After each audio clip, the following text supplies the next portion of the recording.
할렐루야. 주님의 이름을 높여드립니다. 여기까지 이끄시고 인도하신, 우리보다 앞서 행하신 하나님을 찬양합니다. 하나님이 여기까지 행하셨습니다. 그리고 우리보다 먼저 앞서서 행하시면서 여기까지 우리를 끌고 오셨습니다. 그 하나님은 앞으로도 우리보다 먼저 앞서서 우리가 가야 될 길을 먼저 헤쳐나가실 것이고 또 우리를 이끄실 것입니다. 그리고 그 하나님께서 행하신 것을 어느 날 어느 시에 또 하나님께서 여기까지 우리를 이끄셨구나. 놀라우신 하나님, 위대하신 하나님, 실수가 없으신 하나님, 그 하나님을 우리가 또다시 찬양할 수 있고 감격할 수 있게 되고 감사할 수 있게 되리라고 믿습니다. 공동체를 그렇게 이끌어 가시는 것처럼 저의 삶도 또 이 자리에 참석하신 한 분 한 분 여러분의 삶도 하나님께서 여러분보다 앞서 행하시고 이끌어 가심을 믿으시기 바랍니다. 그리고 그 하나님께서 앞서 행하시면서 길을 헤쳐놓으신, 예비해 놓으신 그 길로 여러분을 이끌어 가실 것입니다. 결국 그 자리에 있게끔 하나님께서 그렇게 하실 것입니다. 그 하나님을 우리가 신뢰하면서 믿음으로 따라가기만 하면은 언젠가 그 자리에 틀림없이 하나님을 높이는 예배자로 또 서 있을 수 있을 줄로 믿습니다. 그러다 마지막 순간에 주님이 우리를 부르실 때 우리 앞서 행하셨던, 우리를 이끌어 주셨던 그 주님께서 바로 내 앞에 나와 마주보고 계시는 그 주님으로 마주 대하는 날을 우리가 맞게 되어질 줄로 믿습니다.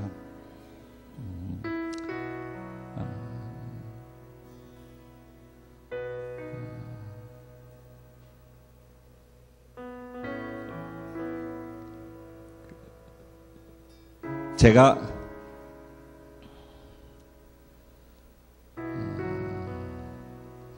소개를 월드비전 커뮤니티 대표라고 이렇게 소개를 받았는데 이 이야기를 어떻게 여러분들에게 전달을 하면 좋을지,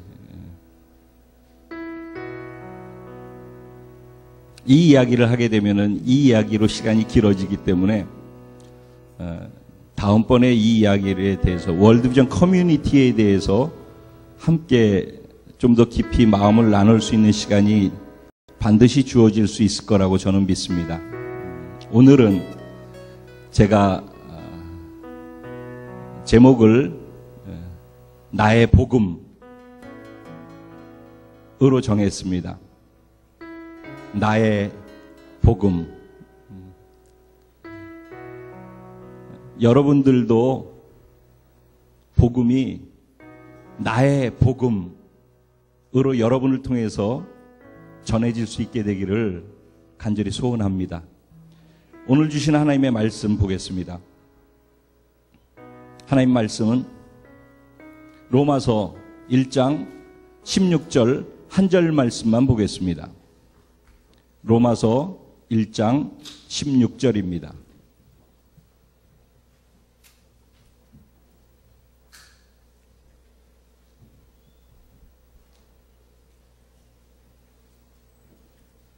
다 같이 한 마음 한 뜻 한 목소리로 합독하겠습니다. 시작. 내가 복음을 부끄러워하지 아니하노니 이 복음은 모든 믿는 자에게 구원을 주시는 하나님의 능력이 됨이라.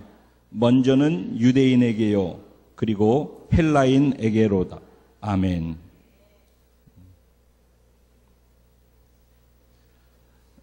바울은 로마에 가기를 원했습니다. 그리고 로마에 있는 성도들을 만나기 원했습니다. 그리고 그들에게 꼭 전하고 싶은 것이 있었습니다. 근데 가기 전에 편지로라도 먼저 그들에게 자신이 전하고 싶어 하는 것이 무엇인지를 알려주고 싶어 했습니다. 목숨을 걸고 이 가슴이 터질 것 같은 불타는 마음으로 로마에 가고 싶은데 그 이유가 딱 한 가지인데 그것이 무엇인가? 나의 복음 때문이라고 이야기를 합니다. 내가 만난 복음, 내게 주신 복음, 그 복음 때문에 그 복음을 전하기 위해서 나는 로마로 가야만 하겠는데 아직 갈 수 없으니 로마에 있는 성도들아, 내가 전하고 싶은 이 복음에 대해서 너희가 조금이라도 더 알고 들을 수 있었으면 좋겠다. 그러면서 로마서를 기록을 하게 되어졌는데 오늘 로마서 서두에 우리가 읽은 것처럼 내가 복음을 부끄러워하지 아니하노니 라고 시작을 합니다. 그렇다면은 여러분, 복음은 어떤 사람에게는 부끄러운 것이 될 수도 있다는 말이 되겠죠? 그렇죠? 그런가 안 그런가? 나 자꾸 물어볼 거니까 딴 생각하고 있으면 계속 물을 거예요. 응? 복음은 그러니까 어떤 사람에게는 부끄러워하는 복음이 되어질 수 있다는 얘기입니다. 그렇겠지? 그래. 어떤 사람에게는 왜 복음이 부끄러운 복음일까요? 바울은 뭐라고 얘기하냐면은 꼭 내가 로마에 가기를 원하고 목숨 걸어서 가기 원하는데 내 안에 불타는 마음으로 가기 원하는데 그것이 이유가 복음 때문이다라고 얘기했거든요. 그리고 그 복음을 전하고 싶어서라고 얘기했거든요. 그리고 갈라디아서 6장 14절 말씀을 보면은 내가 이 십자가의 복음 위에는 자랑할 것이 없다라고 얘기를 합니다. 그러니까 바울에게 있어서 복음은 부끄러운 것이 아니라 어떤 거라고요? 자랑하고 싶은 거라는 거예요. 고린도전서 1장 31절에도 나는 주 예수님 이외에는 자랑하지 않겠다라고 이야기합니다.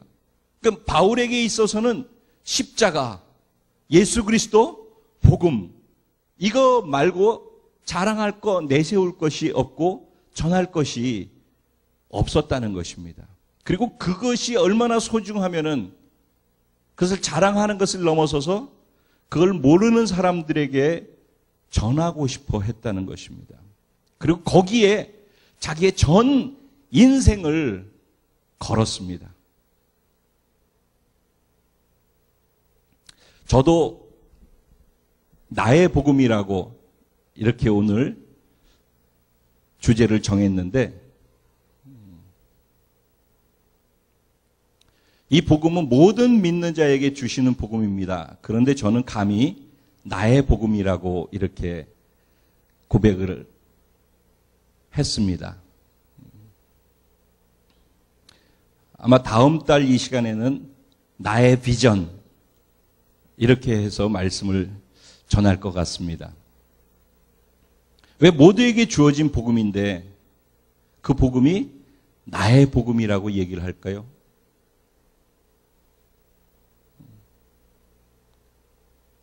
성경 말씀은 모두에게 주어져 있습니다. 그런데 그 성경 말씀에 자신의 삶의 전부를 걸고 사는 사람이 있고 성경 말씀을 그냥 들고 다니는 사람이 있고 지식으로 알고 다니는 사람이 있고 그 성경 말씀 안에서 취할 부분을 취하고 버릴 부분을 버리고 살아가는 사람들도 있습니다. 십자가 복음이라고 할 때 그 복음이 나의 복음이라고 얘기하는 것은 나는 이 복음에 나의 인생을 걸었기 때문입니다. 저는 이 복음에 저 인생을 다 걸었습니다. 이 복음을 전하는데 저 전부를 다 드렸습니다. 지금까지도 그러했고 앞으로도 그렇게 할 것입니다. 그리고 그 복음을 전하다가 주님이 부르실 때 기쁨으로 주님께 갈 것입니다. 그래서 나의 복음이라고 감히 이야기를 합니다. 저는 간절히 바라기는 이 자리에 계신 여러분 한 분 한 분, 지금 청소년부터 시작해서 청년들과 장년들에 이르기까지 여러분 한 분 한 분 스스로도 내가 이 복음에 내 전 인생을 걸고 아낌없이 전 인생을 드리면서 갈 수 있을 만한 복음인가를 오늘 말씀을 들으면서 확인할 수 있는, 그리고 또 때로는 결심하고 결단하고 그 복음을 선택할 수 있는 그런 은혜가 주어지게 되기를 주님의 이름으로 축원드립니다. 다시 한번 좌우에 계신 분들에게 오늘 참 잘 오셨습니다. 당신이 바로 복 있는 자입니다. 네. 복 있는 자들은 복 있는 자리를 압니다. 네. 오늘 이 자리가 복 있는 자리입니다. 네. 하나님께서 여러분들 사랑하셔서 복이 있는 사람인데 그 복을 확인하게 하시려고, 그리고 그 복을 확장시켜서 복을 나누는 사람 되게 하시려고, 복 받은 사람인데 그 복을 또 나누어 주는 사람 될 수 있게 하려고 오늘 이 자리에 불러주셨다고 믿습니다.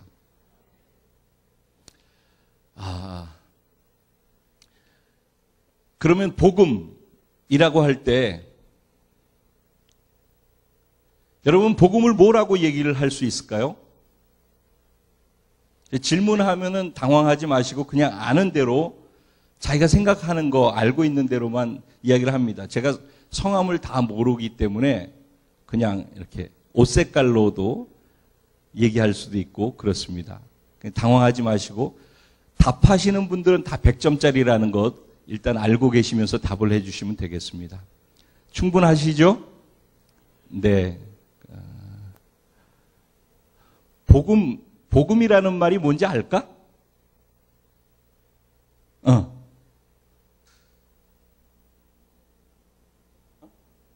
뭐라고? 굿뉴스. 좋은 소식. 또 사랑이는 방심하지 말고 누구든지 사랑이가 생각하는 복음 크게 할수록 남을 섬기기 위해서 하는 것이다.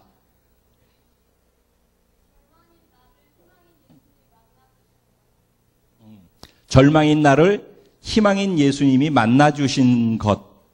네. 좋아요. 그러면 우리 청년 중에서 다 해? 크게 십자가, 복음. 네. 그러면 우리 찬양팀 가운데에서 우리 형제님 크게 우리를 향한 하나님의 사랑. 네. 그럼 집사님들 가운데에서 기대하십시오. 두두두두두두두. 우리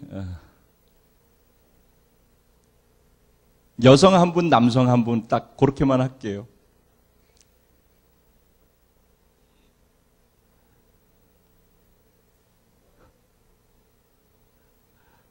제가 모르는 분을 하려고 그러는데 가능하면은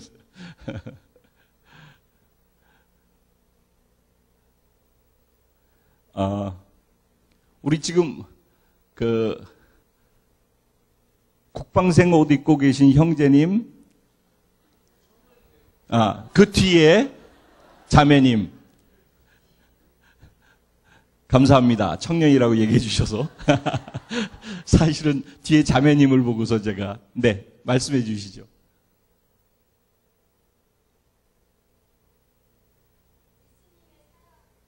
예수님의 사랑, 감사합니다. 네. 기왕이면 그 옆에 계신 우리 형제님도. 예수 그리스도, 감사합니다. 네. 얼마든지, 복음 그러면은 얼마든지 무슨 얘기를 해서 지금 답을 하셔도 다 정답입니다. 다 맞는 얘기예요. 근데 이제 두 번째 질문입니다. 그러면 지금 내가 고백한 그 복음이 내 전 인생을 걸고 갈 만한 복음이라고. 그러니까 지식으로는 맞고 내가 그렇게 이해하고 알고 있는 복음이 그거란 말이에요. 그죠? 근데 그 복음에 내 전 인생을 다 걸고 목숨 걸고 갈 수 있는 복음. 그래서 그 복음 때문에 그 복음이 필요하다고 하는 곳에 내 전부를 다 들여서 가야만 하는 그런 복음. 도대체 지금 얘기한 그런 그 복음의 정의를 얘기했는데 그것이 어떤 사람에게는 예수님의 사랑, 예수 그리스도, 십자가 등등 다 맞는 얘기죠. 근데 그게 사실인데 그러면 그것을 복음으로 내가 경험해서 나는 그 복음에 내 전부를 다 걸만한 복음으로 경험하고 있느냐는 것이에요. 보통 우리가 전도하러 간다 그러면 복음 전하러 갑니다. 그리고 뭐 교회에서 전도 집회하고 그러면은 나가서 교회에 누군가 데리고 가야 되는데 부담 막 되고 그러다가 이제 기도하다가 한 번 만나면은 이렇게 교제하다가 식사도 대접하고 우리 교회 한 번만 나와봐. 예전엔 그랬어요. 우리 교회 한 번만 나와봐. 딱 한 번만. 주로 그렇게 이야기들을 하죠. 그렇지 않을 경우에는 예수님 믿으세요. 예수 믿으면 천국 갑니다. 뭐 주로 이렇게. 그럼 그것이 뭐 한 거예요? 복음 전한 거라고 이야기를 합니다. 그리고 우리는 그 복음을 듣고 예수님을 영접했고 구원받고 하나님의 자녀가 되고 그리고 신앙생활을 하고 있습니다. 제 얘기를 잠깐 그냥 나누겠습니다. 처음 뵙는 분들도 계시니까. 저희 집안은 아버님 장로님이신데 8년 전에 천국 가셨고 어머님 권사님이시고 아직 84세신데 살아계시고 그리고 제가 장남이고 저희 아버님 어머님 통해서 3남 1녀가 하나님이 선물로 주셨고 그래서 제가 첫째 그리고 둘째 장로님 셋째 목사님 막내 여동생 남편 목사님 이렇게 해서 목회자 가정으로 거의 그렇게 부름을 받은 것처럼 되어졌습니다. 그런데 그럴 거라고는 한 번도 상상해 본 적이 없었어요. 있을 수도 없는 일이었고 상황적으로나 실제적으로 불가능한 일이었는데 지금 시간이 지나고 나서 보니까 저희 가정이 그렇게 되어져 있습니다. 그리고 저는 저희 아내와 결혼해서 아들을 둘을 낳고 살고 있다가 늦둥이를 주셔서 아들 셋을 둔 아빠로 또 있습니다.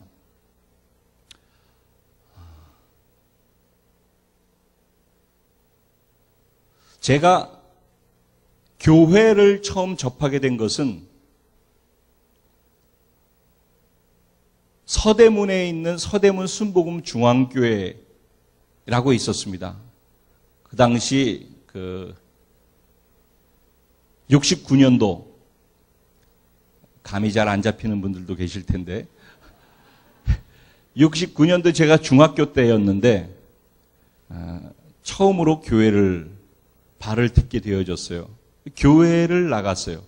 그리고 저는 집이 신림동이었는데 서대문까지 교회를 꼬박꼬박 착실하게 나갔는데 이유는 교회 누나들이 많이 있었어요. 서대문 순복음 중앙교회는 굉장히 많은 성도님들이 있었어요. 그 당시 수많은 사람들이 막 몰려들고 예배를 드리려고 하면은 1부 예배에서 2부 예로 넘어갈 때 되면은 이미 앞에 완전히 수많은 사람들이 진치고서 서서 기다리고 있다가 예배가 끝날 때 되면은 빠져나가기가 무섭게 그냥 쏜살같이 몰려들어서 앞에서부터 자리를 차지하려고 밀려 들어오는 인파들, 그게 6부, 7부까지 계속 되어지는 그런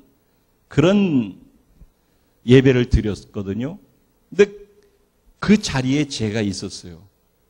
그러면서 저는 교회 가서 뭘 하냐면은 기도를 하는데 막 통성으로 기도하고 방언 기도하고 그러면은 제가 두리번 하면서 그 모습을 바라보면서 참 여러 가지로 미친 사람들이 많이 있구나. 이 사람들 다 어떻게 하면 좋을꼬. 그런 생각을 잠깐 했었고요. 중학교 때. 그러니까 지금 그런 생각을 많이 하는 분이 있으면 아무 걱정 마셔요. 제가 그렇게 했고 그 예배가 지루한 예배가 끝나고 나면은 누나들하고 빨리 만나서 분반 공부한 이후에 같이 재미있게 노는 것이 제가 교회를 나가는 목적이었어요. 그래서 멀지만 신림동부터 서대문까지 시간 늦지 않고 그 먼 거리를 늘 참석을 하려고 했었어요. 정말 좋은 시간이었습니다. 그러다가 그렇게 교회를 다녔기 때문에 그 교회라고 하는 본질을 만나지 아니하고 교회를 다니게 되면은 반드시 시간이 지나면서 교회를 떠나게 됩니다. 어떠한 이유든지 간에 그 이유 때문에. 저도 마찬가지로 중학교 과정이 지나고 난 다음에 고등학교 때 올라가면서 서대문 교회가 이제 여의도로 이동을 하게 되어졌어요. 근데 신림동에서 여의도로 가는 건 좀 용이하죠. 거리는 가까워졌는데 제가 여의도 가는 것을 고등학교 1학년 때까지 가다가 2학년 때부터는 다니지 않게 되어집니다. 그리고 그때부터 교회와 관계가 끊어집니다. 고등학교 1학년 때까지는 뜨문뜨문 그래도 나갔어요. 그러다가 2학년 돼서부터는 다니지 않게 된 이유가 교회에서 누나들 만나는 것보다 더 재미있는 게 고등학교 올라오니까 더 많이 있더라고요. 교회 가는 게 재미있어서 갔는데 교회 가서 재미있는 것보다 학교의 친구들과 함께 할 수 있는 것들이 더 재미있더라고요. 그래서 재미있는 것을 찾아서 가다 보니까 교회와는 점점 더 멀어지게 되어졌습니다. 그리고 제가 긴 시간 동안 교회를 다니지 않다가 군에 가서 요새 진짜 사나이가 엄청 유명한 프로라고 들었습니다. 군에 가서 병영 생활이 너무 힘들고 고달퍼서 주일날 되어지면은 반드시 사람들을 착출해서 일을 시키러 내보냅니다. 근데 그 일을 하는 게 싫어서 교회를 가게 되어지면 교회 안에서 가만히 쉴 수 있고 잘 수 있고 끝나고 나면 먹을 거를 주니까 그거 받는 재미에 쉼터로 생각하고 교회를 나갔었습니다. 그러다가 제대하면서는 또 교회를 안 다녔죠. 그리고 세상에서 깊이 빠져서 정말 잘 놀았습니다. 아주 잘 놀았습니다. 어떤 사람은 잘 놀게 생겼다라고 생각하실지 모르지만 대개는 전혀 그렇지 않게 생겼다고 해요. 오늘도 어떤 분이 저를 만났는데 인상이 참 좋으시네요. 그래서 기분 좋게 만드는 인상입니다. 그러시더라고요. 그래서 눈이 선하셔서 그렇겠지요. 그랬어요. 답으로 그랬더니 그게 아니라 진짜 기분이 좋아지게 그렇게 만드는 얼굴입니다. 그래서 감사합니다. 그랬어요. 다음번에 또 기분 좋아질 수 있도록 또 뵙지요. 그래서 제가 그랬어요.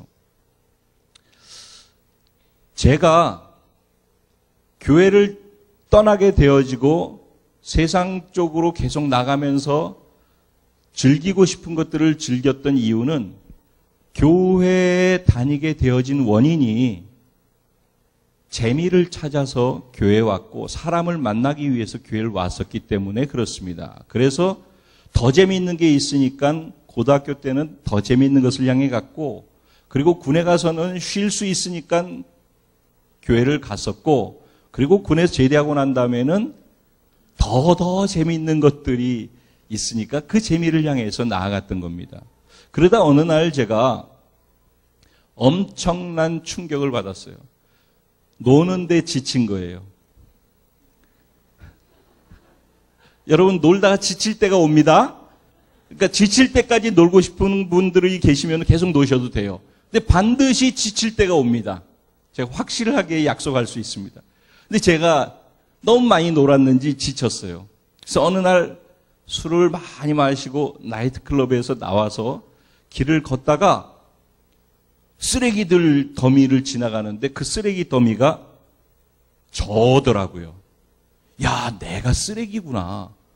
내가 이 길바닥에 뒹그는 쓰레기하고 다를 바가 없구나. 왜 그러냐면은 내가 뭔가 할 수 있나 봤더니 할 수 있는 게 아무것도 없어요. 제 친구들은 다 대학을 못 갔어요. 노는데 최고로 좋아하는 사람들이었기 때문에 유일하게 한 30명 중에 1명, 그것도 2차로 딱 1명 지방대학을 간 친구 빼고는 모두가 다 대학을 떨어졌어요. 그때부터 제가 3수, 4수 해도 대학이 안 되더라고요. 왜냐면 계속 놀았는데 3수를 한다고 되겠습니까? 3수 하는 동안 더 노는데? 그러니까는 불가능한 것이죠. 그런데 제가 여기서 얘기하고 싶은 것은 왜 그렇게 놀려고 했는가? 그 깊은 것을 파고 들어가 보면은 제가 장남이라고 했잖아요. 제가 태어났을 때 저희 아버님, 어머님이 저를 너무너무 아끼고 사랑하셨죠. 여러분 다 마찬가지입니다. 여기 장남 손 들어보세요. 네. 장녀. 네. 여러분들이 잘 들어보면은 어쩌면 공감하는 부분이 있을지도 모르겠습니다. 처음에 사랑을 받는데 부모의 본의와 상관없이 둘째가 생겨나게 될 경우에 엄마 젖이 내 거였는데 둘째 아이의 젖이 되어집니다. 그러면은 둘째 아이의 생명을 위해서 필요해서 둘째에게 가는 그 젖이 빼앗긴 젖이 되는 겁니다. 첫째에게는. 그러니까 이거는 구조악이라고 제가 이야기를 하는데 사실 인간에게는 그래서 모든 인간에게는 아무리 잘하고 아무리 진실된 사랑을 하고 있어도 왜곡되어서 받아들이게끔 구조가 그렇게 되어 있습니다. 첫째를 사랑하지 않기 때문에 엄마 젖을 둘째한테 물리는 것이 아니라 둘째의 생명 때문에 둘째에게 물리는 것이거든요. 그게 사랑이 이전되는 게 아니라는 얘기입니다. 그런데 둘째는 그래서 살아가는데 첫째는 빼앗긴 사랑 때문에 아파하기 시작합니다. 이게 무의식적으로도 그렇고 시간이 가면 갈수록 그렇게 되어지게 돼 있습니다. 그러면서 전에는 엄마 아빠가 나를 정말 많이 사랑하셨는데 시간이 갈수록 나를 사랑하지 않는 것 같아. 근데 나중에 보니까 이제 학교를 들어가게 되어지고 공부를 하게 되는 때가 되니까 공부를 하라고 이야기를 하기 시작하는데 전에는 그냥 사랑했는데 공부를 하라고 그러면서 공부를 못하게 되어지면은 왜 공부를 못하느냐? 공부해라. 이렇게 얘기를 합니다. 그러면은 저는 어떻게 생각했냐면, 나를 사랑하는 조건이 공부라 이거지. 공부 잘하면 사랑하고, 공부 못하니까 나는 맨날 이렇게 공부하라고 구박하고 그런다는 거지. 이렇게 생각을 했습니다. 미련한 것이에요, 사실은. 혹시 그런 분들이 계실지 몰라요. 저는 그랬어요. 아주 미련한 거죠. 근데 그럴 수밖에 없었던 것이 저희 바로 둘째는 무지하게 공부를 잘해요. 그래서 지금도 박사학위가 2개예요. 그리고 또 교수님으로 계셔요. 그러니까 진짜 공부를 특 A로 잘하는, 셋째도 공부를 잘했어요.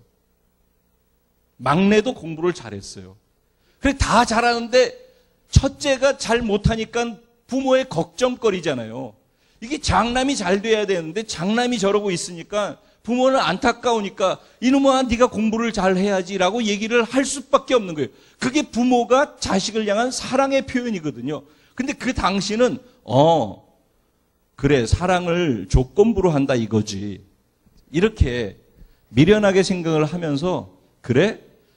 내가 공부로 인정을 못 받고 공부에 사랑하고 안 하고를 그렇게 기준으로 삼는다면은 나는 이제부터 부모의 인정을 안 받겠어.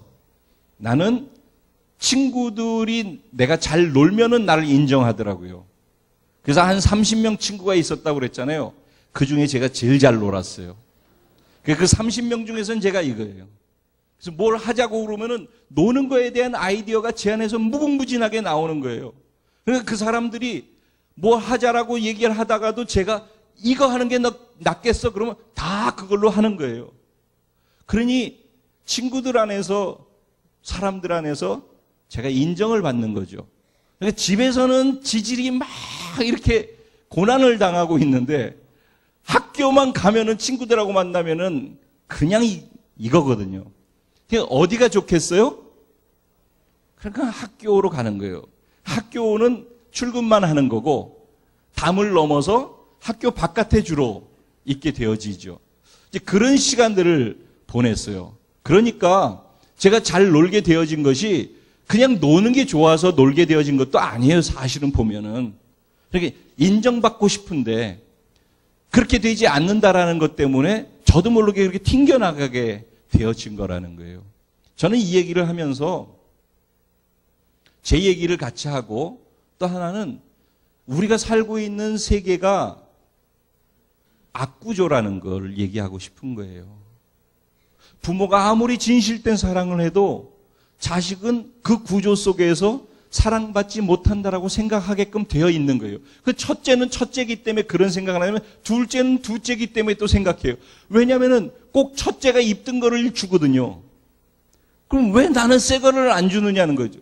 뭐 집이 무슨 뭐 갑부집도 아닌데 그러면 첫째 입던 거 대물림하고 둘째가 셋째까지도 갈 수 있으면 가죠. 당연히 그렇게 되는 거죠.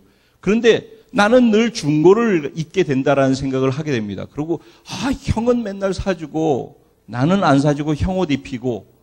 근데 그러려고 그러는 게 아니라 그게 사랑의 표현이 줄고 늘고라는 것이 아닌데도 불구하고 그렇게 인식된다는 겁니다. 부부끼리도 마찬가지입니다. 부부가 아무리 결혼하기 전에 사랑하고 열애를 했어도 결혼을 딱 하게 되면은 열애할 때 썼던 그 에너지가 남자들은 다 안 가게 돼 있습니다. 그러면은 여성들은 봤지? 사랑이 식었어. 그리고 나 사랑해 자꾸 확인을 하기를 원합니다. 사랑이 식었다는 거예요. 왜? 전에는 나한테 시간 많이 들이고 여기서 저쪽으로 옮겨갈 때 같이 다니고 집에 늦어도 우리 그때 통금 시간이 있어. 통금이 지나면은 통금 지나는 거 알면서도 집에 데려다 대고 그리고서 혼자 자더라도 그렇게까지 하면서 아니면 통금 간신히 끝날 때 집에 간신히 들어와 가지고 또 전화통 들고 전화하고 그러니까 자기에게 시간을 온통 다 들이면서 살았는데 안 그런다는 거죠. 결혼하거든요. 이제 결혼했다 이거지. 네 거 됐다 이거지. 이런 식으로 생각을 한다는 아니죠. 남성들은 부양해야 될 가족이 생기면서 이제는 나가서 내가 잘 되고 성공하고 열심히 해야지만 가족을 부양할 수 있고 책임을 질 수 있다라는 것에 대한 본능적으로 사회적인 동물로서 그런 본능적인 것들이 생겨나게 됩니다. 그러니까 자기에게 주어진 환경에 최선을 다하고 거기에 시간을 들이고 에너지를 들이게 돼 있어요. 그렇게 되게 돼 있습니다. 근데 그렇게 하는 것을 결국은 남편이 그렇게 하는 것은 가족을 위한 것이란 말이죠. 그런데 그렇게 하다 보면은 대화가 힘들어집니다. 왜? 피곤해가지고 오는데 아내는 기다리고 있다가 남편하고 대화하려고 그러는데 피곤하니까는 그만 얘기하자라고 하고 자녀들은 아빠의 사랑이 필요한 그 시간에 아빠는 밖에서 열심히 일하다가 들어와가지고 피곤하니까 자식들하고 대화할 시간 없어지고 구조가 이렇다는 겁니다. 구조가. 그러니까 아빠와 자녀들과의 관계에 있어서도 당연히 갭이 생기고 마음을 소통할 수 있는 시간도 적어지게 되는 것이고 아내와 남편과도 그런 관계 속에서 점점 어렵고 힘든 것들이 갭이 커져가게 된다는 것입니다. 이런 것들은 구조적인 악이라는 거예요. 그렇게 일부러 하는 게 아니라 그냥 그 안으로 들어가면은 당연히 그런 구조 속에서 살아가게 된다는 것입니다. 저도 그런 구조 안의 피해자 중에 하나라는 겁니다. 그래서 제가 잘 놀았다 이런 얘기입니다. 그런데 노는데 끝이 있고 좌절과 절망이 왔더라 이런 얘기입니다. 그리고 나서 제가 2년 있다가 갑자기 교회도 안 다니던 사람에게 신학을 하라는 제의를 받았어요. 너 어차피 대학도 못 가고 아무것도 할 것도 없고 그렇게 있다가는 죽도 밥도 안 되는데 신학을 하면 어떻겠냐. 제가 그래 첫 마디가 정신 나갔어요. 교회도 안 다니는 사람 보고 신학을 하라고 그러게. 그랬어요.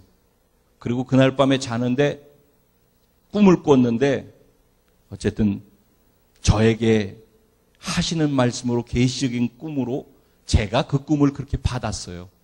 그리고 난 다음 날 마지막 입학원서 받는 마지막 날이었는데 자존심이 있어서 제가 아무것도 하지 않고 방에 박혀 있었는데 저희 가족들이 모두가 움직여서 제 서류를 다 띄워가지고 학교까지 가족들이 가서 등록도 가족들이 다 해주고 저는 그냥 가만히 있었어요. 근데 어쨌든 등록이 되어졌어요. 그리고 난 다음에 시험을 쳤는데 붙었을까요? 떨어졌을까요? 다정아? 떨어졌어요. 그러니 얼마나 마음이 상해요. 아니 글쎄 가만두지 자존심 상하게 왜 시험은 치라고 그래가지고 떨어뜨리고 기분 나쁘게 그러냐고 제가 그렇게 얘기를 했어요. 그러니까 얼마나 제가 한심스러운 상태였는가 하는 것을 말씀드리는 거예요. 그런데 다른 데를 또 보라는 거예요. 그리고 다른 데 보려고 하는데 전화가 왔어요. 그쪽은 그냥 들어갈 수 있대네. 그래서 그냥 들어갈 수 있다고 하는 것에 들어가기 위해서 등록금을 가지고 출발하려고 하는데 전화를 받았는데 지금 한세대학교예요. 등록금을 못 내는 사람이 한 명이 있는데 그 빈자리에 오겠느냐고. 그래서 제가 그 빈자리에 들어간 사람이 저예요. 그래서 이제 신학을 그렇게 시작을 했어요. 여러분 희망을 가지시기 바랍니다. 제가 그렇게 시작을 했어요. 그리고 신학교 가서 세상에 있다 신학교를 들어갔으니 아무것도 모르죠. 성경도 모르죠. 아무것도 모르는 거예요. 그냥 하나님, 예수님, 성령님에 대해서는 아예 뭐 잘 모르고 하나님, 예수님만 알고 십자가라는 거 들어보기만 했고 그 모르는 거예요. 아무것도. 찬송가 조금 알고. 그 긴 시간 동안 모르고 있다가 신학을 들어갔는데 얼마나 제가 불편하겠습니까? 거기서 사관학교처럼 움직이는데. 그래서 학교를 맨날 빠졌어요. 그리고 2학년 1학기 때까지 술, 담배를 못 끊어가지고 몰래 신학교 가가지고 맨날 따로 혼자서 술 마시고 담배 피고 그렇게 했어요. 그러다 어느 날 제가 이게 내 인생으로 정해진 길인데 이렇게 계속 가다가는 안 되겠다. 뭔가 여기에서 뭔가를 결판을 봐야 되지 않는가라는 생각을 했어요. 그리고서 하나님에 대해서 기도하기 시작했어요. 하나님께. 하나님, 내가 지금까지 보니까 어려서부터 지금까지 이 신학 들어와서까지 한 번도 사람에게나 하나님께나 성실하게 해보지 못했던 것 같습니다. 2학년 1학기 때 하나님 내가 이제부터 성실하게 내게 주어진 것들을 해볼게요. 열심히 성실하게 해볼게요. 그래서 학교에 빠지지 않고 수업에 빠지지 않고 기도에 빠지지 않고 하다 보니까 2학년 2학기가 지나고 3학년 들어가니까 이런 얘기를 해야 되나? 저보러 총학생회장을 하래요. 이 말이 되는 얘기, 이게 박수 칠 얘기가 아니에요. 그 제가 도망갔어요. 그 선거하는 날. 왜냐면은 모든 저를 알고 있는 사람이 제가 그 학교의 총학생회장이 다 뽑아 놓은 거예요. 표를 다 받아 놓은 거예요. 그리고 저보러 등극만 하시옵소서. 그렇게 되어져. 제가 만약에 그 자리에 갔더라면은 그렇게 됐을 거예요. 근데 제 아내는 이제 요만큼 철이 들어서 내가 만약에 이게 되면은 나를 아는 모든 사람이 이 학교가 얼마나 허접한 학교인가. 그리고 학교 망신, 예수님 망신, 그렇게 될 것 같아요. 그래서 이젠 좀 철이 들었으니까 적어도 그렇게 하면 안 되겠다는 생각이 들어서 그는 학교를 빠졌어요, 제가. 그리고 났더니 선거가 다 끝났고, 근데 회장, 부회장이 뽑혔는데 총무는 임명제래네. 근데 저보러 부회장 되는 제 동생 뻘 되는 친구가 목사님이죠. 형이 좀 도와줘. 형이 도와주지 않으면 안 되겠. 그래서 제가 회장을 안 하고 고사를 했는데 총무를 해가지고 진짜 열심히 했습니다. 그러면서 장학금 받기 시작하고 졸업할 때 되니까 장학금을 계속 받으면서 졸업을 했고, 그리고서 여의도교회 시험을 쳐서 정말 하나님의 은혜로 아주 높은 점수로 점수를 받았어요. 그랬더니 교회에서 얘가 굉장히 똑똑하고 공부도 잘하고 그런 애구나라고 착각을 하시고, 저를 일반 사람들이 있는 그런 목회하는 것이 아니라 지금의 국제신학연구원, 그래서 거기는 아주 브레인들 모여가지고 연구하고 뭐 책 쓰고 강의하고 신학대학원에 강사로 나가, 주로 이런 곳인데, 그러니까 멋모르고 얼떨결에 그쪽으로 가서 제가 이제 목회 사역이 시작되어졌어요. 저 풀 스토리를 지금 듣지만은 거기서 얼마나 제가 힘들었겠습니까? 제가 성경을 모르는데 성경 공부를 한 번 서면 2시간 반 성경 공부를 가르쳐야 되는데 2시간 반 동안 할 얘기가 없는 거예요. 그리고 그거를 하려면 제가 얼마를 준비해야 되겠어요? 그 한 강의를 준비하기 위해서 제가 한 달을 헤매야지 돼요. 정말 힘들게 그 시간을 보냈어요. 그러면서 하나님의 말씀을 가슴이 아닌 지식으로 알게 되어지면서 정리하고 알게 된 지식을 전하게 되어지고, 그래서 성경 공부를 강의하고, 그러다 보니까 어느 날 신학대학원에서 또 강의를 하라고 해서 일반 대학을 나오고 대학원을 온 분들에게 이제 강의를 하게 되어졌어요. 이제 이런 시간들이 있었어요. 그러면서 제가 신학교 2학년 2학기 때부터 삼각산에 가서 기도를 하기 시작했어요. 그때부터 시작해서 한 번도 빼지 않고 매주 금요일이면은 기도를 하고, 또 학교에서 바뀌어서 날짜가 화요일이나 월요일이 될 경우에는 그때 꼭 가서 삼각산 철야를 했어요. 한 번도 빼놓지 않고. 산기도라고 하죠. 나무 뿌리는 뽑지는 않았어요. 바위는 좀 흠집을 냈던 것 같아요. 어쨌든 그렇게 하면서 삼각산에서 도사처럼 능력을 받아야 된다라고, 정말, 근데 그것도 다 헛것이 아니라 다 쌓여 있다라고 저는 믿어요. 어쨌든 그런 시간을 가졌어요.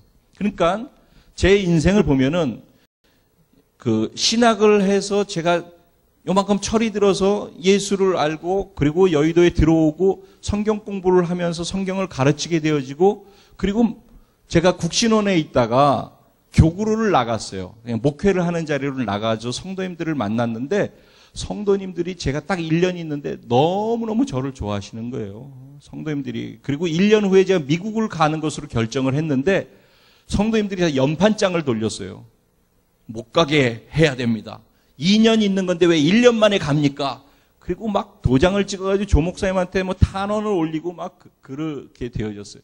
근데 제가 그분들을 설득했어요. 제가 갔다 오는 게 교회와 여러분들을 위해서 유익입니다. 제가 안에 든 게 없어서 이 작은 것 갖고 여러분들에게 나눠주는 것은 너무나 제한됩니다. 그러니까 저한테 시간과 기회를 주셔서 저를 놔주시면은 제가 가서 더 많이 채워가지고 와서 또 나중에 나눠드리겠습니다.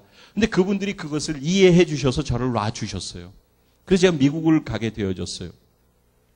미국 가가지고 학교 공부를 마치고 어느 날 저에게 큰 도전이 왔어요. 이제는 성경을 가르치는 게 어려운 거나 이런 거 아니에요. 설교하는 게 어려운 것도 아니에요.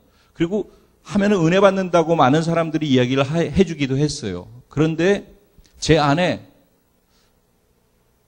이걸 왜 해야 하지? 왜 예배 시간에 말씀을 전해야 하지? 이게 저 안에 큰 고통이 되어졌어요. 즐거움이 아니라.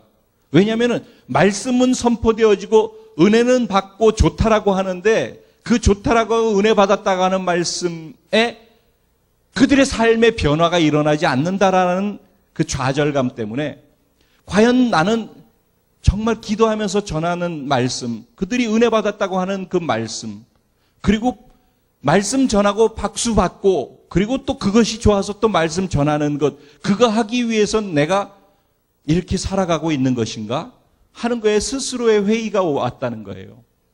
그래서 많이 힘들어하고 있을 때 하나님이 그때 제게 제 마음속의 음성으로 주신 것이, 창표야, 너 설교를 누가 하는 거니?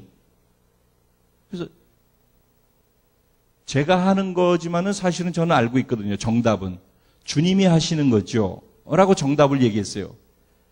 그랬더니 내가 하는 건데 왜 네가 스트레스를 받니? 그러니까 설교하는 주체가 누구인가? 저였다는 거예요. 제가 하고 있기 때문에 결과를 제가 먹으려고 하고 스트레스를 받는다는 거였어요. 그리고 그 시간부터 제 안에는 한 가지 유일한 목적이 무엇이었냐면은, 내가 하는 모든 것의 주체가 내가 되지 아니하고 예수님이 될 수 있도록 해야 되겠다. 만약에 그게 되지 않는다면은 목회하는 것도 그만둬야 되겠다. 설교하는 것도 그만둬야 되겠다. 내가 하는 모든 것을 다 접어야 되겠다. 그런 생각을 했어요. 그러니까 삶의 주체가 내가 아니라 예수님이 되기 원하는 것. 그것 한 가지를 하기 위해서 제가 1년 동안 스코틀랜드에 가서 그야말로 하루에 2시간, 3시간 자면서 미친 사람처럼 성경에 매달리고 기도에 매달리고 그렇게 살았던 것 같아요. 그런 시간 이후에 모든 그런 훈련 과정을 마치고 미국으로 돌아왔다가 다시 한국으로 들어올 때 국제신학연구원으로 다시 들어오게 되어졌고, 여의도에서 목회자를 훈련할 수 있는 훈련소, 그리고 성도님들을 훈련을 할 수 있는 훈련소를 만들어 달라고 저한테 요청을 해 주셨어요. 그래서 훈련소라고 하는 것을 그때 만들게 됐죠. 하나님의 은혜로. 그리고 여의도교회 다니면서, 그리고 여의도교회 지성전, 지교회 전국을 다니면서 하나님의 말씀을 선포하게 되어졌어요. 한 3년 반 정도 그런 시간들을 가졌습니다. 그리고 그때 세워놓은 것이 지금 여의도교회의 모든 훈련 프로그램 돌아가고 있는 것들의 많은 부분들이 그때 세워놓은 것이 지금도 돌아가고 있는 것이에요. 자, 지금까지 제가 저 얘기를 잠깐 말씀을 드렸습니다. 제 삶에서 어느 순간까지 쭉 들었다 보면은, 야, 목사님이 저랬었어? 저런 분이었어? 그냥 저를, 지금 이 자리에 있는 저를 봐서는 볼 수 없는 또 다른 저의 부분을 잠깐 보셨어요. 그러다가 어느 시간이 지나고 난 이후부터 제가 감히 상상도 할 수 없는 그런 역할들을 하는 자리로 제가 점점 자리를 바뀌어져 가게 되어지고, 저도 모르는 사이에 저는 정말 쓰레기 같은 존재라고 생각을 하고 있었는데, 어느 날 보니까 하나님께서 저를 통해서 하고 계신 여러 가지 많은 일들이 있다라는 것을 발견하게 되어졌어요. 제가 지금 말씀드리고 싶은 것은 이것입니다. 나의 복음이라고 했을 때 그 복음이, 내가 만난 복음이 무엇이냐는 것이에요. 여러분들이 다 질문했을 때 복음에 대한 답을 다 주셨는데, 그러면은 하나님의 사랑이다, 예수님의 사랑이다, 십자가다, 뭐 여러 가지 말씀해 주신 그것이 복음이라 한다면은 그 복음이 여러분의 삶에는 어떻게 경험되어졌느냐는 거예요. 저는 지금 제가 경험한 복음을 이야기를 하는 거예요. 제가 이쪽으로 제 삶이 완전히 바뀌게 됐다. 마치 우리 인간 역사에 보면은 Before Christ, 예수님이 오시기 이전에 BC와 예수님이 오신 이후에 AD로 나뉘어서 기원 전과 기원 후로 달력을 구분하지 않습니까? 그러면은 기원 전은 예수님 이전, 기원 후는 예수님 이후라는 이야기이죠. 근데 적어도 저의 삶에 있어서 제가 만난 그 복음이 있고 난 이후에는 분명하게 예수님 이전과 예수님 이후가 BC와 AD가 정확하게 구분되어졌다는 거예요. 제 인생 속에서 제 삶 전체를 올인하고 나 모든 것을 다 쏟아 부어도 아깝지 않고 여기에 내 목숨 걸고 인생 걸고 가도 아깝지 않은 그런 복음으로 내가 만났다는 것이에요. 복음을. 제가 오늘 첫 번째 처음으로 뵙는 분들 계시기 때문에 제가 저를 나누었습니다. 제가 왜 복음에 이렇게 흥분하고 제 삶을 다 던질 수 있었는가? 저는 복음이 무엇인가 하면 예수님이 복음이죠. 예수 그리스도. 십자가가 복음입니다. 그리고 더 표현하면 십자가의 도라고 사도 바울은 이야기를 합니다. 오늘 본문은 내가 복음을 부끄러워하지 않는다라고 얘기를 합니다. 사도 바울은 자신에게는 복음이 부끄러운 것이 아니다라고 얘기를 합니다. 나는 그 복음을 자랑하고 여러분에게 전하고 싶다라는 이야기입니다.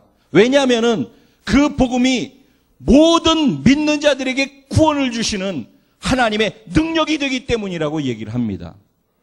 아, 복음이 하나님의 능력이구나.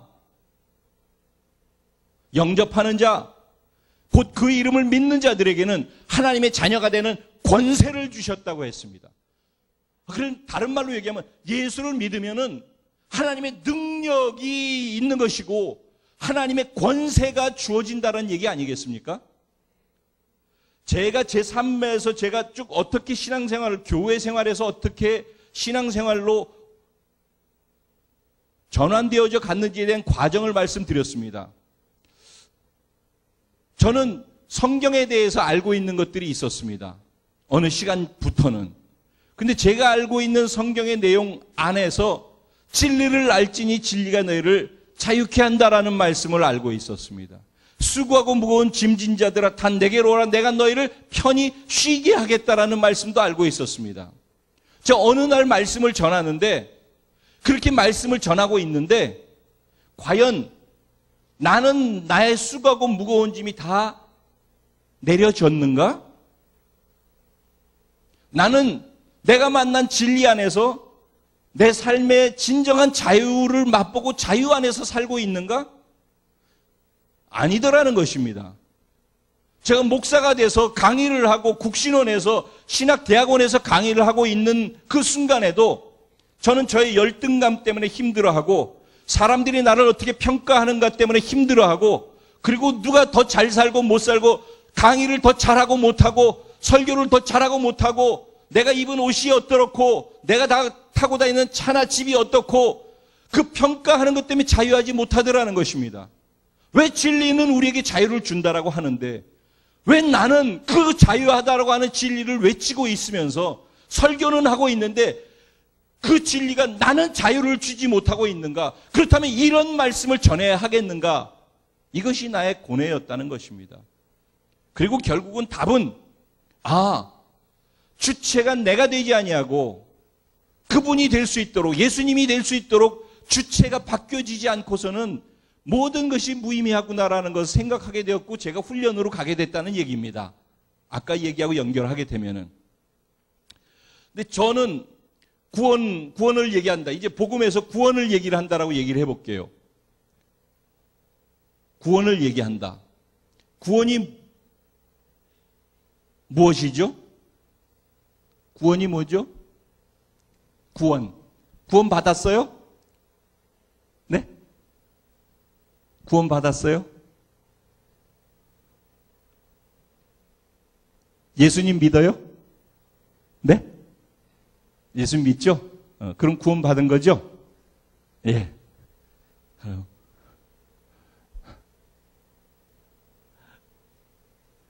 우리 아까 저 청년이에요 했던 우리 형제님. 예수님 믿으시죠? 네, 감사합니다. 구원 받으신 거죠? 네, 확실하잖아요. 그죠? 네. 구원 받았습니다. 우리는 구원 받았다라고 할 때 구원을 어떻게 이해합니까? 예수 믿었기 때문에 난 구원 받았어요. 대부분의 구원은 구원 자체를 부인하는 것이 아닙니다. 일반적으로 구원받았다고 할 때 구원에 대한 이미지는 이런 것입니다. 누군가로부터 전도받고 예수를 믿고 그리고 교회에 들어오게 되어지고 그때부터 교회에서 하는 것에 익숙해지기 시작하면서 교회 활동을 하게 되어집니다. 그리고 교회 활동하면서 일반 생활을 그대로 하게 되어지고 그리고 나중에 나는 구원받았으니까 죽으면 천국 간다 라는 생각이죠. 그게 구원입니다. 일반적으로 그렇게 생각을 하고 있습니다. 실제 대부분의 많은 사람들이 교회 다니면서 구원받았다, 예수 믿었기 때문에 구원받았다고 할 때 이렇게 생각하고 구원을 이해합니다.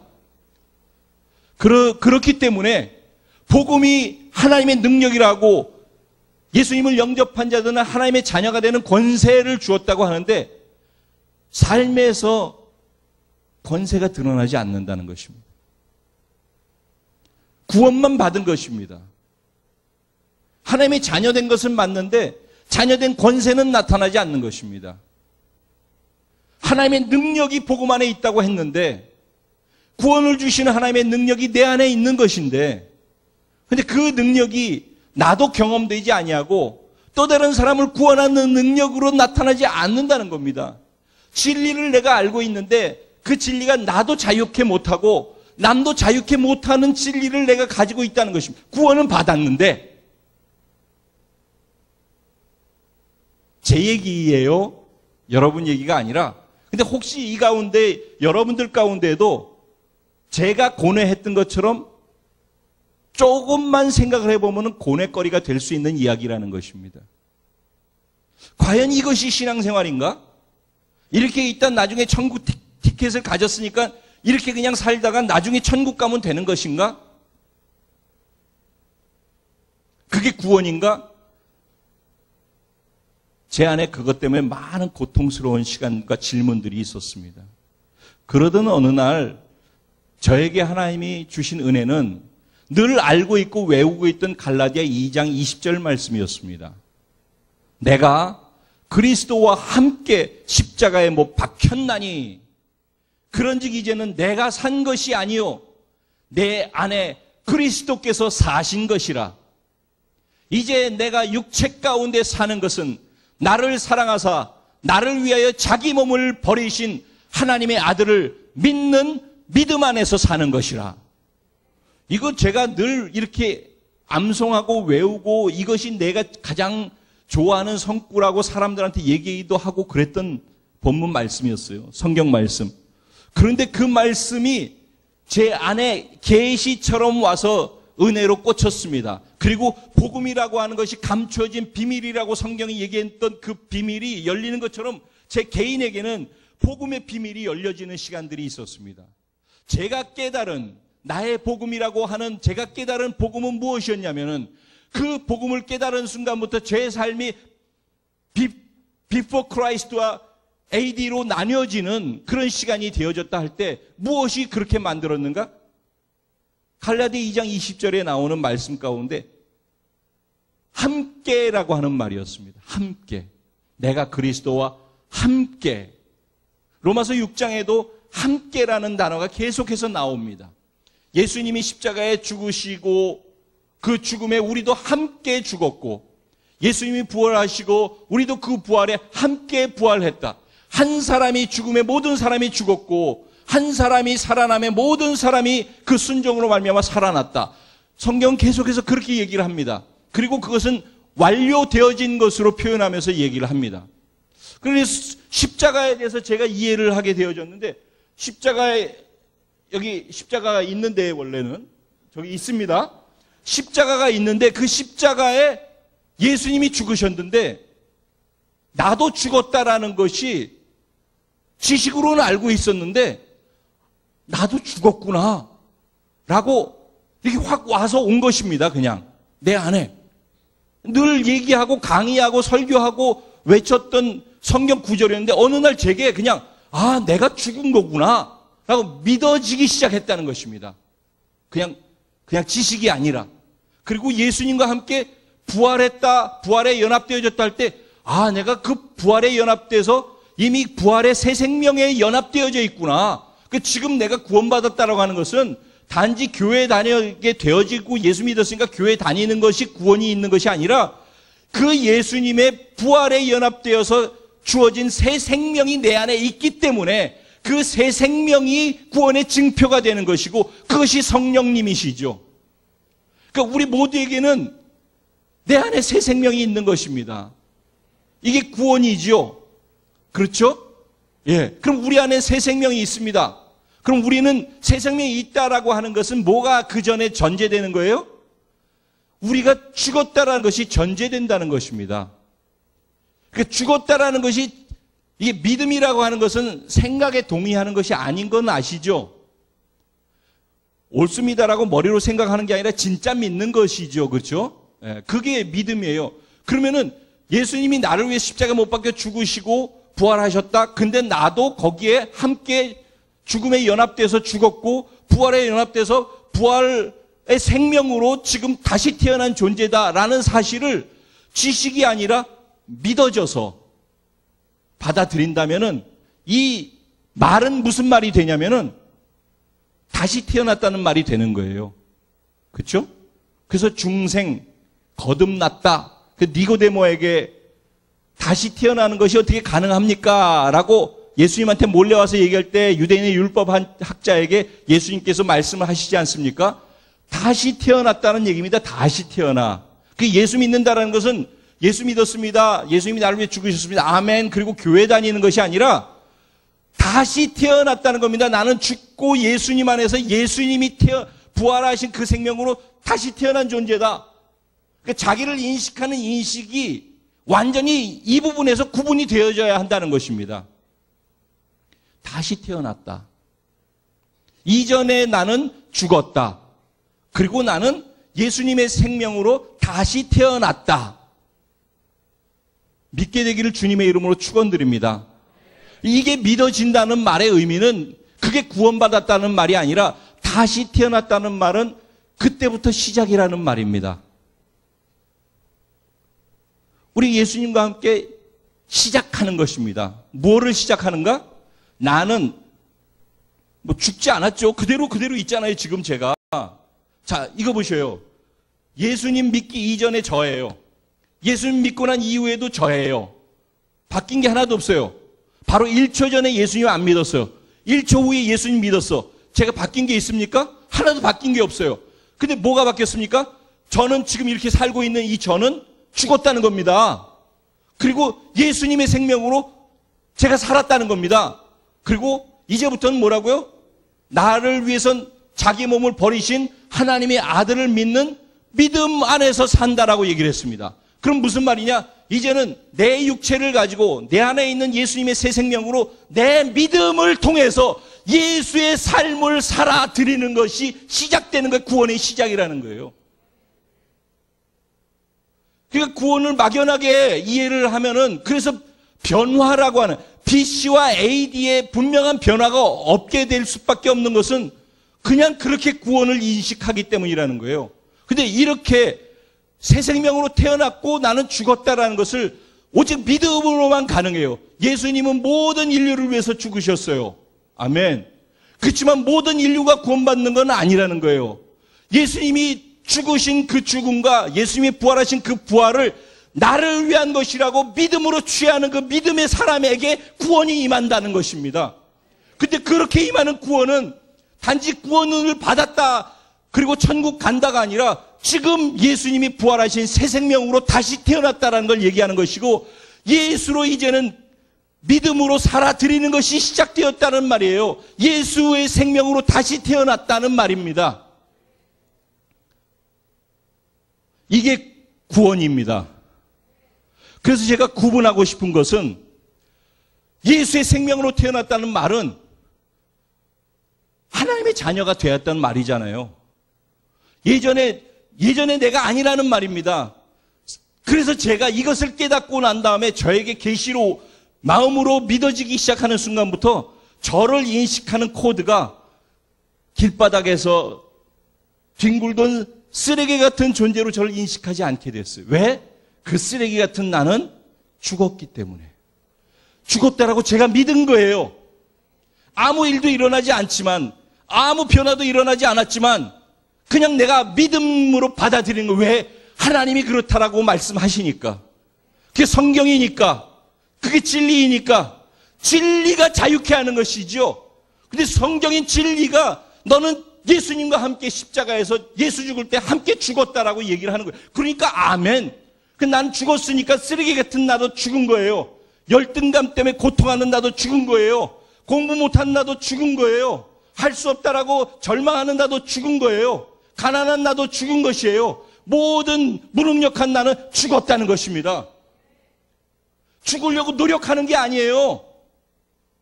죽었다니까요. 그리고 죽음만 보지 마셔요.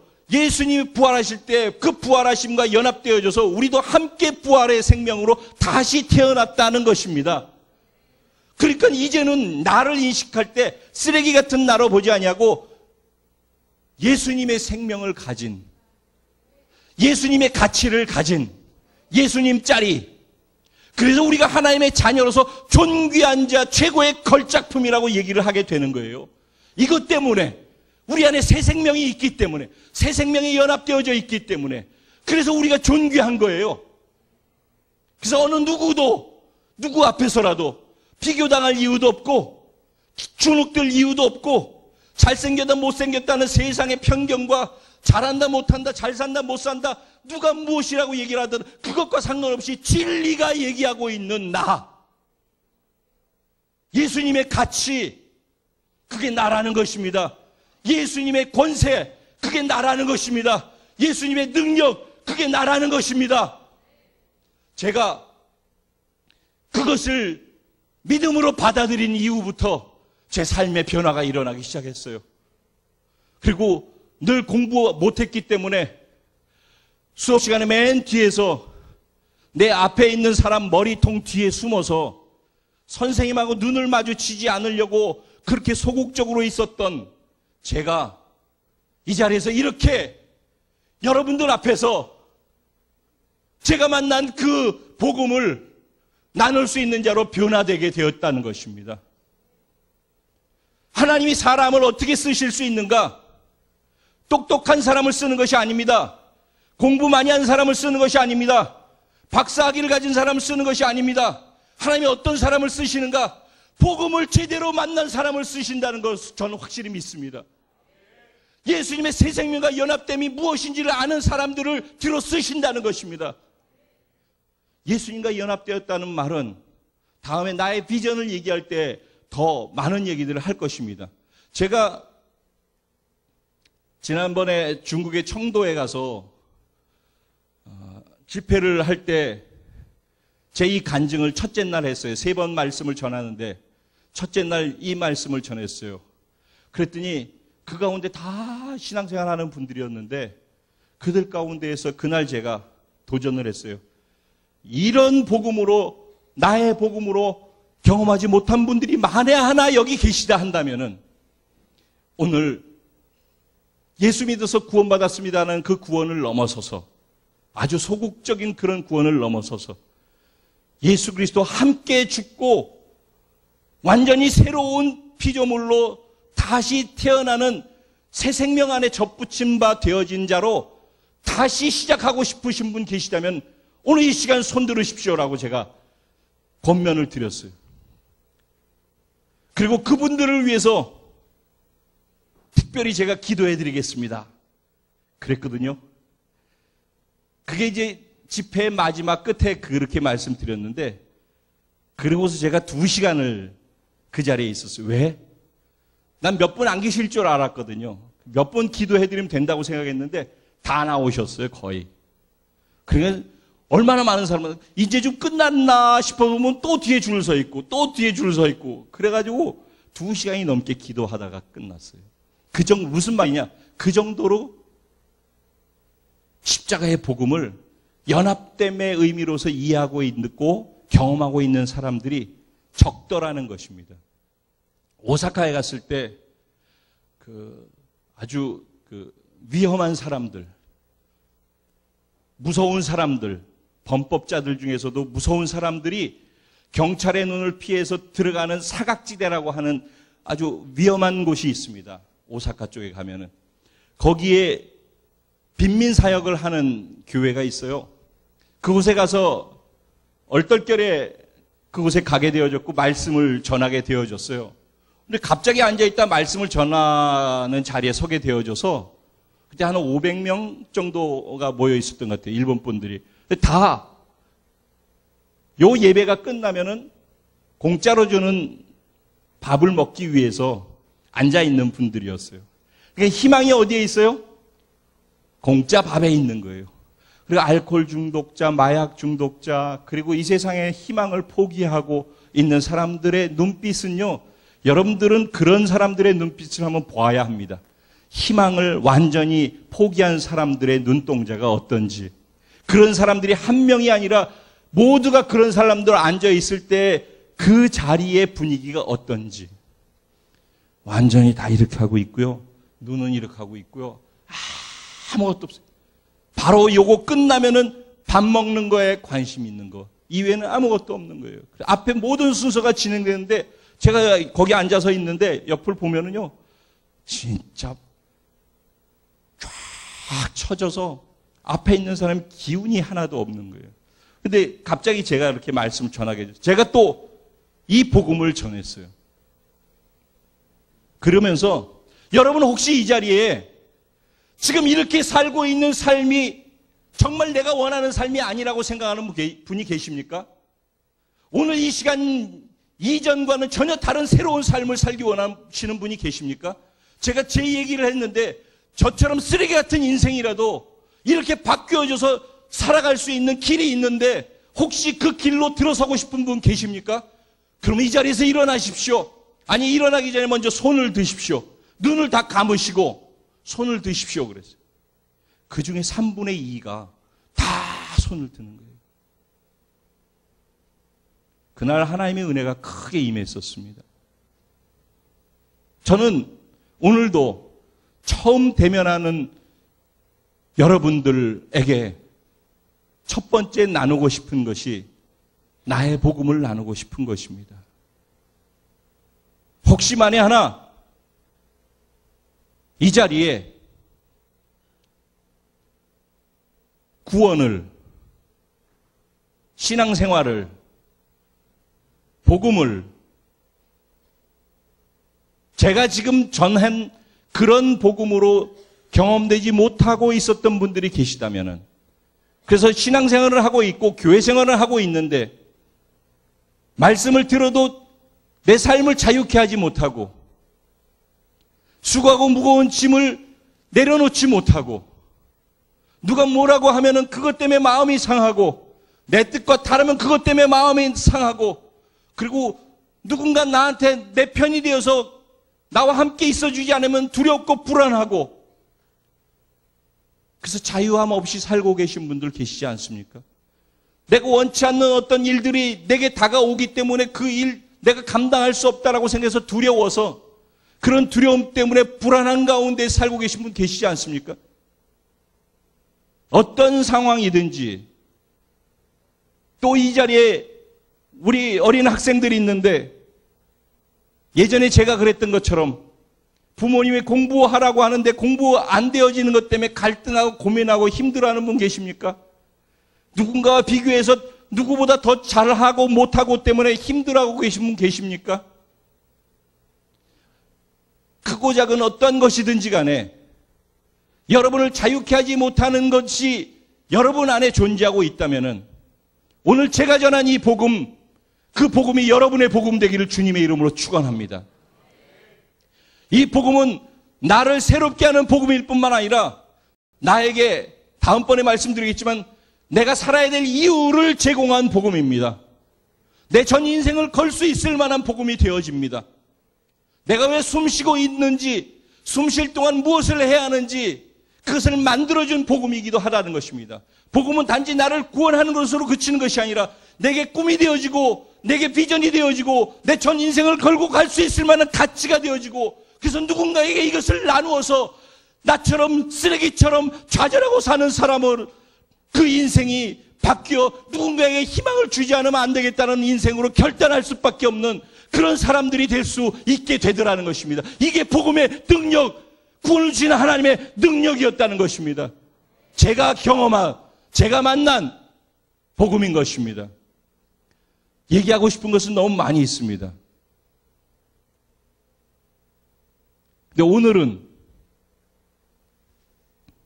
여기까지 이야기를 하고 마치려고 합니다.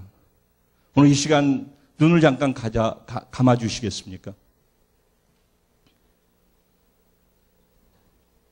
우리는 어느 누구에게 보이기 위해서 신앙생활하는 것이 아닙니다.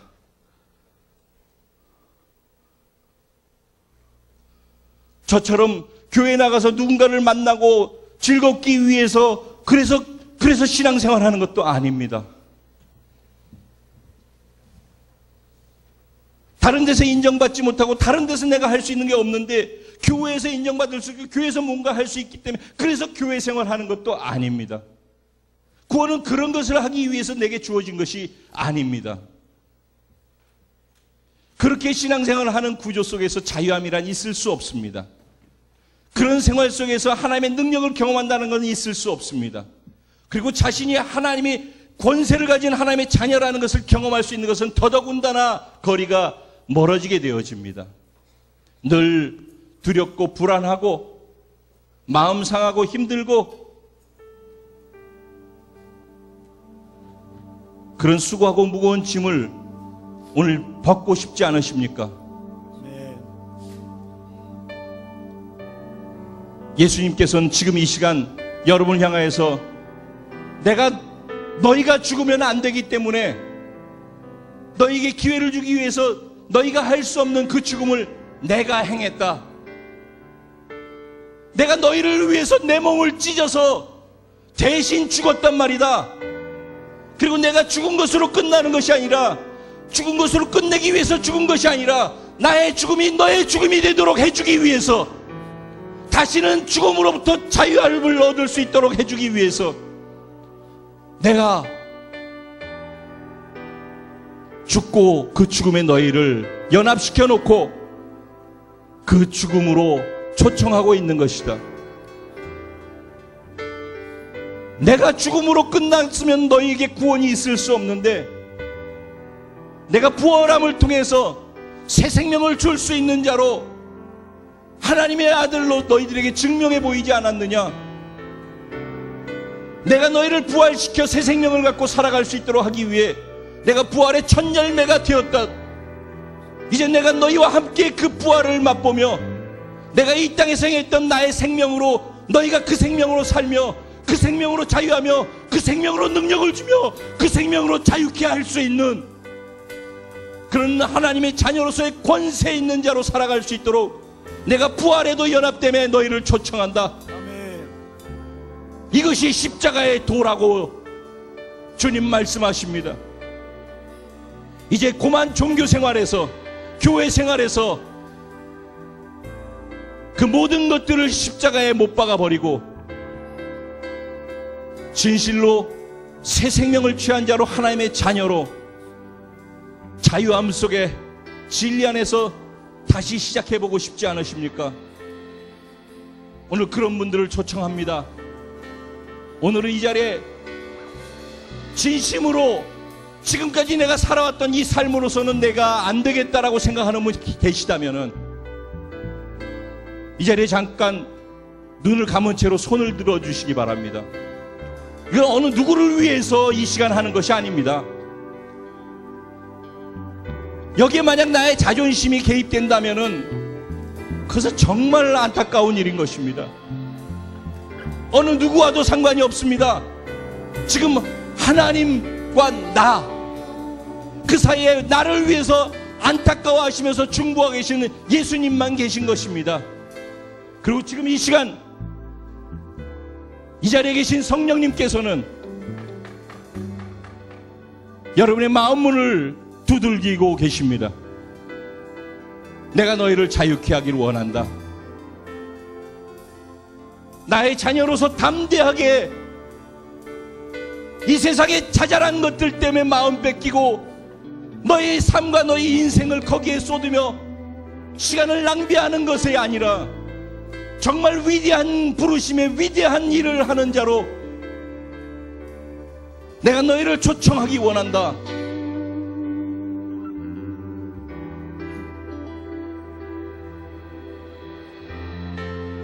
모두 그대로 눈을 감아주시고 손을 드신 분들만 그 자리에서 그냥 일어서 주십시오.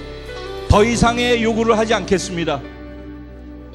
여러분은 지금 하나님 앞에 손을 드셨고, 여러분 지금 여러분의 눈 감고 있는 그 전면에 하나님이 여러분을 보고 계십니다. 여러분 눈 감은 채로 여러분을 초청하고 두 팔 벌리고 있는 예수 그리스도를 보시기 바랍니다. 아무도 여러분 서 있든 앉아 있든 여러분에게 관심이 없습니다. 오직 하나님만 여러분에게 지금 관심이 있습니다. 지금 이 시간이 십자가에 죽어서 나를 넘기우는 시간이고, 지금 이 시간이 부활의 예수님의 생명으로 다시 태어나는 시간입니다. 오늘이 결단했다면은 오늘이 여러분의 생일인 것입니다. 오늘 다시 태어나는 것입니다. 이전 것은 지나갔으니 보라 새 것이 되었도다. 아멘.